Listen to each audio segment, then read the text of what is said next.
Premeditated o pinagplanuhang patayin. Yan ang suspetsa ng ilang senador sa pagkakapatay ng mga pulis kay Albuera Leyte Mayor Rolando Espinosa Sr. at ang kapwa niya inmate na si Raul Yap sa loob mismo ng Baybay Sub-Provincial Jail noon lamang Sabado. Question sa Senate hearing ang pagtawag daw ng SOCO o ng Scene of the Crime Operatives bago pa man napatay sina Espinosa at Yap.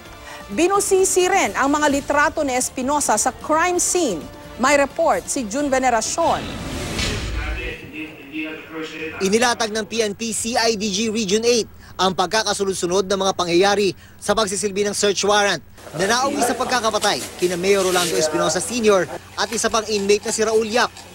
Alas 4:30 ng madaling araw ng November 5, nakapasok daw ang kanilang team sa Leyte Sub-Provincial Jail sa Baybay City. Pero ang pinagtataka ng Senador Panfilo Lacson sa nabasa niyang affidavit ng isang PO2 Jennifer Monge ng Regional Tactical Operations Center. Alas 3:49 ng madaling araw, tumawag ang isa sa mga nanguna sa raiding team na si Superintendent Santi Noel Matira.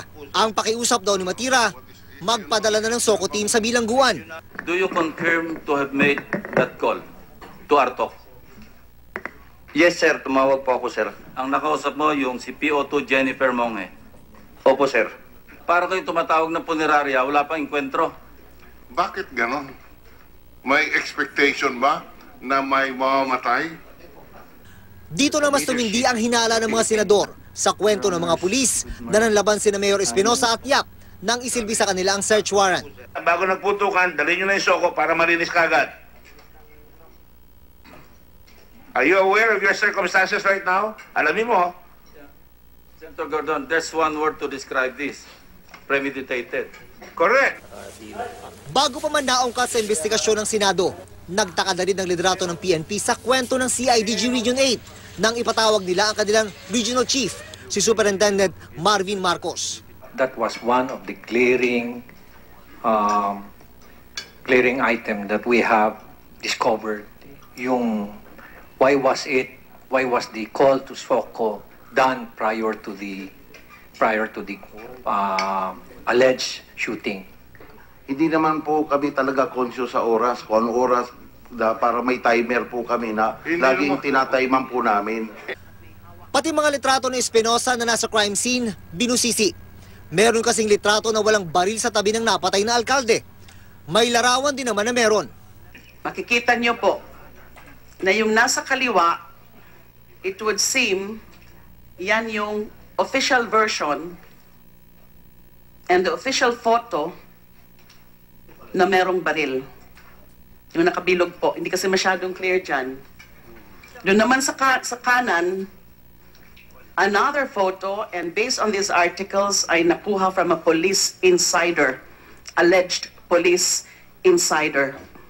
Yung information na yan, yung retrato na yan, na iba ang naipapakita, na walang hawak na baril. The right side was the one supplied by an unnamed police insider. And the right side, ito po, yung without a gun, yung from our vantage point, the left side is the official version. Opo. Na may mga baril, tapos meron mga monoblock. Yung sa right side, yun ang nakuha daw from an unnamed police insider ng PCIJ na wala naman ho tayo nakikita na baril dyan. Paliwanag ng SOCO, ang litratong ito kung saan may baril na hawak sa Espinosa ay kuha bago pa man matapos ang pagproseso sa crime scene. Ito raw ang posibleng itsura ng Espinosa matapos mabaril. Ang litrato naman ito kung saan wala nang hawak na baril sa Espinosa ay kuha raw matapos maproseso ng SOCO ang katawan at lugar. Ibig sabihin, sabi ng SOCO, sa puntong ito, nakuha na ang mga ebidensya sa katawan niya at sa paligid niya. There's a chalk mark. Just on the level of the slippers, between his arm and the slippers, there's a chalk mark. This one? No, the other picture, sir. This That one, sir. That is a SOCO processing mark, sir. That's a SOCO Processing. mark. So The that record means- state that the witness is referring to the picture on the right side if we're facing the picture, and there's a chalk mark by his right arm that indicates that SOCO has already processed. Anong oras niyo po inalis yung baril? Nakita niyo yung baril nung dumating kayo at 58 po. 5:58. At sinabi niyo nag-process kayo until... What's the exact time? 8 a.m. po, ma'am.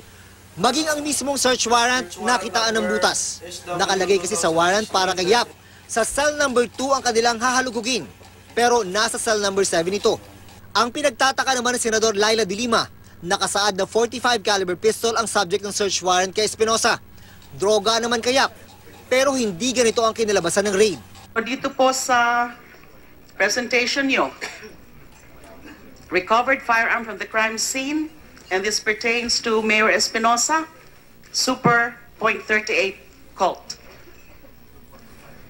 Yung 45 ang napunta kay Yap. Ano to? Pag nakita niyo po yung Super 38 caliber, it looks like a 1911 45 made in US. Hindi ba kayo nagkapalit ng pagplant dito? Kabaligtad? Ay, wala pong ganun po, Your Honor. June Veneracion, GMA News.